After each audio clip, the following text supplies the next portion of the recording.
Hi, this is Elliot Fishman, and welcome to our latest series of talks. And this is going to be on small bowel obstruction. Now, we all know that small bowel obstruction is a very important application for CT scanning, and one where CT makes a very big impact on patient management. What I'll try to do in this talk, or in this series of talks, is look at some of the key factors, some of the real important diagnostic points that we need to look at, and how we can avoid some of the challenges and potential pitfalls and errors in the evaluation of suspected small bowel obstruction. Now, at the end of the day, the main complication of small bowel obstruction, or the one we're most concerned about, is intestinal ischemia. With intestinal ischemia and bowel infarction, there's high morbidity and high mortality. What you want to be able to do with small bowel obstruction is to find what patients can be managed conservatively and will do fine, and which patients need to go to surgery. The patients that need to go to surgery as soon as possible. One of the things we've seen in the published literature as delay in taking patients to surgery by as little as 24 hours will significantly increase the number of patients with high morbidity and high mortality rates, just simply by delaying what needs to be immediate surgery. Now, when you think about small bowel obstruction, what are the key CT findings? Well, it's dilatation of bowel, and then we follow the dilated bowel and look for a transition point. One of the key things about CT is the ability to find the transition point. By looking for the transition point, we can be very specific, if we find it, usually, as to the cause of obstruction. Is it adhesions? Is it a mass? Is it a hernia? Is it a volvulus? So it's very important, and the accuracy in determining cause is up to 90%. But we all know from reading scans, it's never quite that easy when you're doing things in clinical practice. We know, and we'll speak about protocol, that we scroll through the images and scroll up and down looking for transitions. We do find that using coronal imaging is particularly helpful. Sagittal can be helpful sometimes. Where sagittal is most helpful is really letting you look at the patient's SMA and celiac axis and look for any changes in the vessel, including vessel thrombosis or occlusion.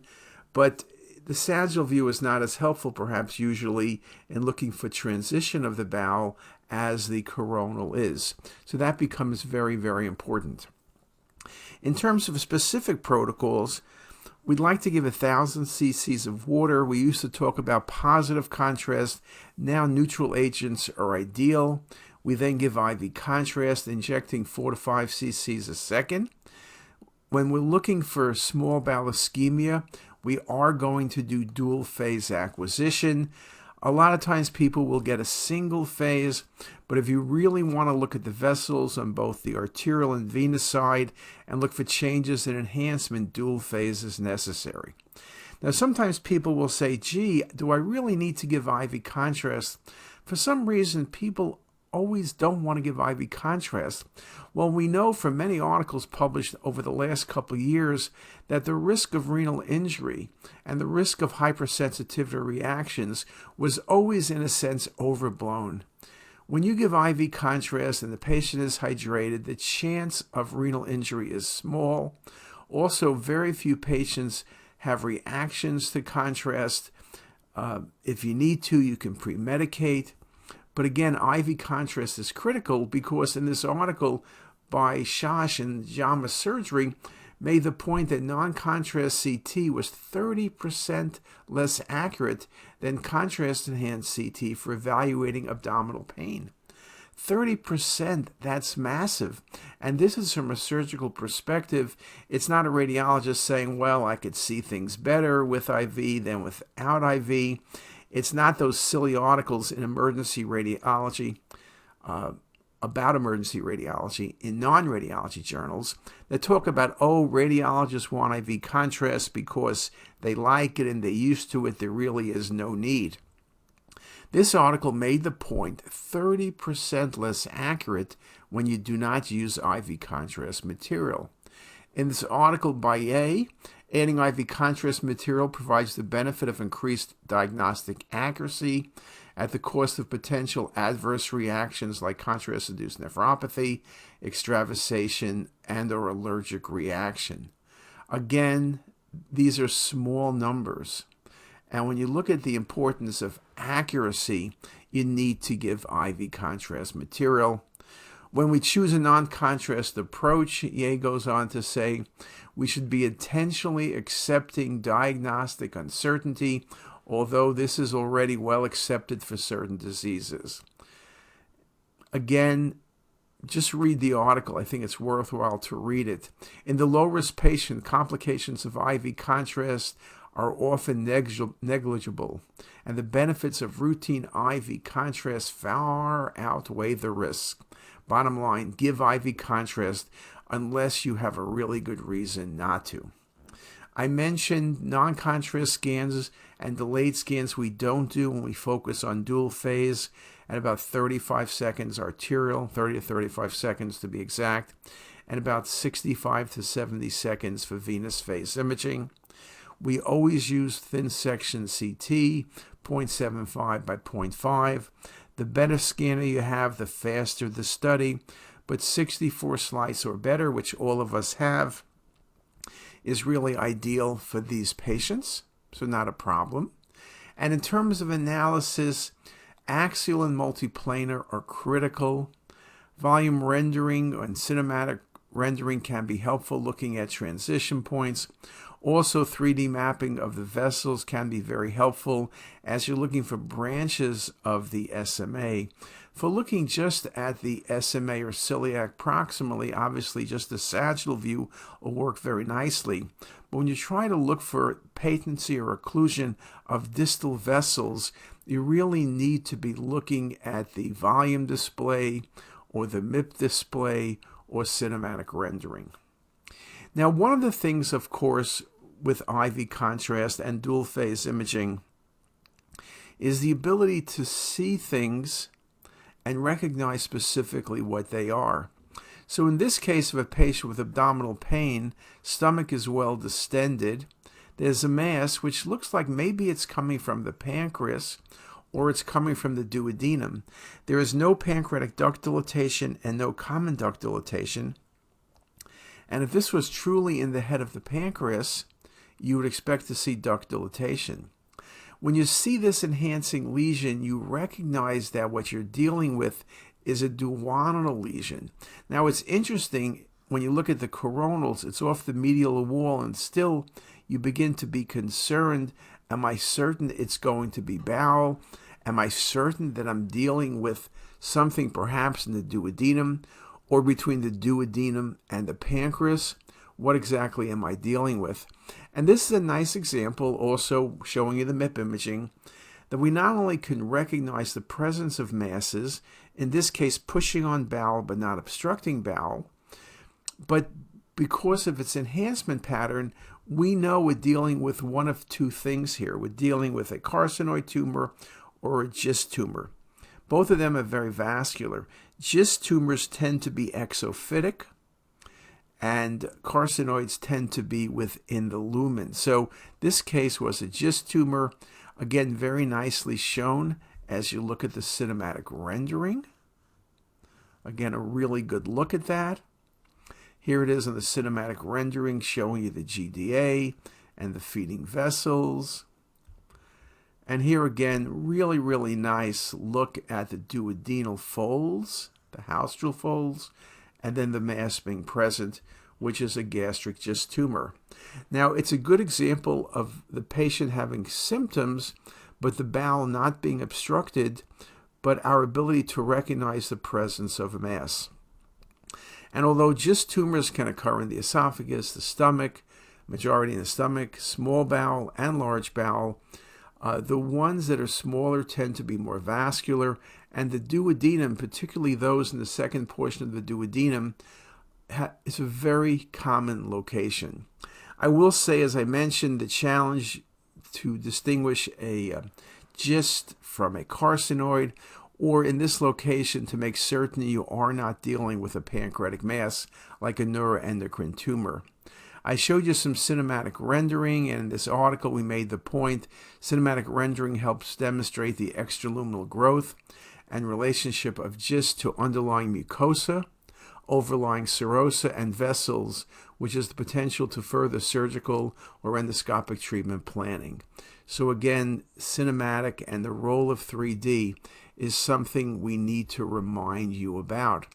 And cinematic rendering in bowel in general is excellent, but in this case, like with the GIST tumor, the ability to recognize the relationship of the tumor to bowel, to the pancreas, and to vessels becomes critical, and for surgical planning, indeed, it becomes very, very important.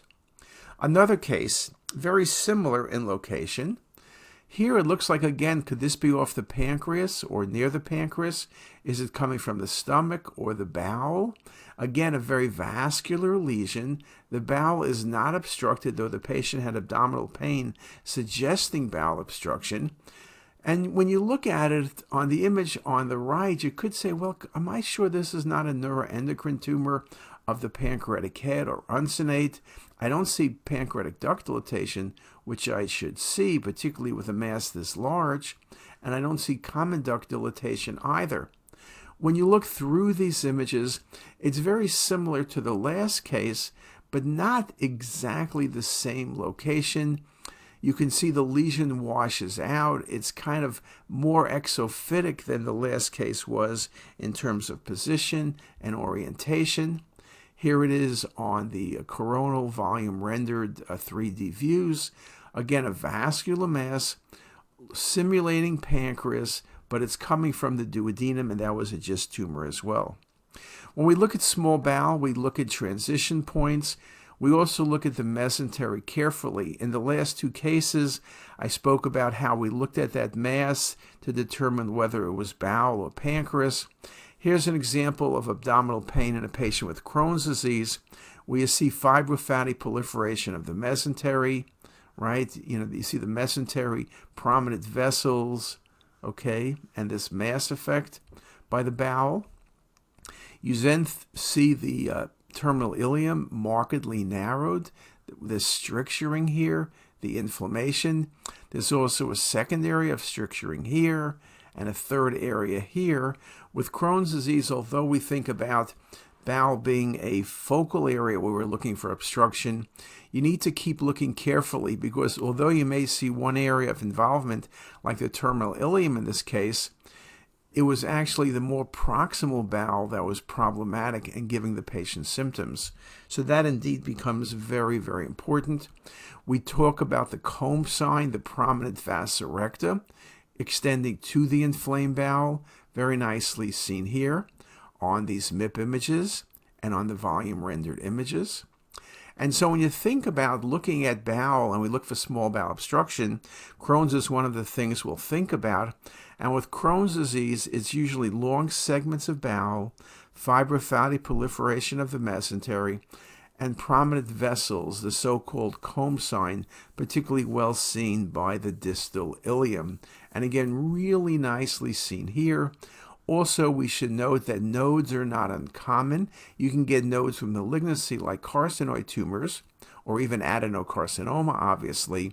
But even with Crohn's disease, particularly with long-standing Crohn's disease, multiple nodes, typically small nodes, are something we will commonly see. Here's a nice example with the cinematic showing you the increased edema in the bowel in a patient with inflammatory bowel disease. And we wrote this article a couple years back talking about how cinematic is helpful in detecting the presence of inflammatory bowel disease, as well as helping us determine the extent.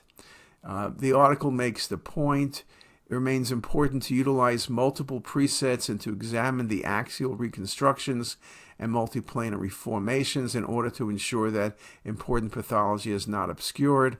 And what that means is 3D is an additional part of our evaluation. You still need to look at the axial, the multiplanar, and the 3D. It's our feeling if you look at everything, your accuracy is surely going to increase. While there are suggestions that cinematic rendering may improve the speed of understanding complex anatomy and could better display the range of tumors, the data remains sparse. One of the things that is frustrating to all of us these days are new techniques like cinematic rendering are not really used as much in practice as they should be, and that's because they're financially not reimbursable at this point in most places, which limits use. Money drives everything, it seems, in medicine these days. Also, the fact is everyone is so busy, everyone is so short-staffed, you're trying to do less rather than do more. And of course, that can be challenging, but we really try to use cinematic rendering and 3D processing in our practice because it is indeed very helpful and the clinicians love it. Now, in Crohn's disease, just to make the point, submucosal enhancement, wall thickening, narrowing, you talk about those ring signs, right? Very nicely. Multiple long loops of bowel being involved. You can see the extent of Crohn's disease, the areas for strictures, the fibrofatty proliferation of the mesentery, and again, the prominent vessels. Those vasa recta, when they look like that, to me, the vessels are patent, but it's this inflammatory process, and Crohn's disease, to me, gives the best look at prominent vasa recta, and you could see on the volume rendering also some areas of relative narrowing. Now, in terms of numbers, this article by Paulson, small bowel obstruction continues to be a substantial cause of morbidity and mortality, accounting for 12 to 16% of hospital admissions. So indeed, it's very important. The mortality of small bowel obstruction ranges from 2 to 8%, but can increase as high as 25% of ischemia develops. And this is why the point about doing the study correctly, making the diagnosis early, not simply recommend a follow-up study in a day or two. Okay? CT is the study of choice, sensitivity and specificity in the range of 95%. Also very good at picking up complications. Now, if you look at small bowel obstruction and you look at a big picture, what is the causes? Adhesions is by far number one, then hernias, then neoplasm. That's what we're going to be thinking about, and that's how we're going to look at the images. However, when you look at the causes of bowel obstruction, it's not 3 lines. Extrinsic, adhesions, hernias, tumors, inflammatory disease, vascular disease, radiation, gallstone ileus, foreign bodies. There's a range of things. But regardless of how long that list is, and I can give you a list 3 times longer, it's how we approach the problem. And I think let's stop here and come back and think about how we approach the problem of suspected small bowel obstruction when that's the requisition we get from our referring clinician. See you in a few minutes. If you like this video, make sure to subscribe to the CTisus YouTube channel. You can also visit us at ctisus.com for even more videos, plus quizzes, pearls, protocols, and oh so much more. We're also in the App Store and have well over a dozen apps for iPhone and iPad, all completely free. Thanks for watching.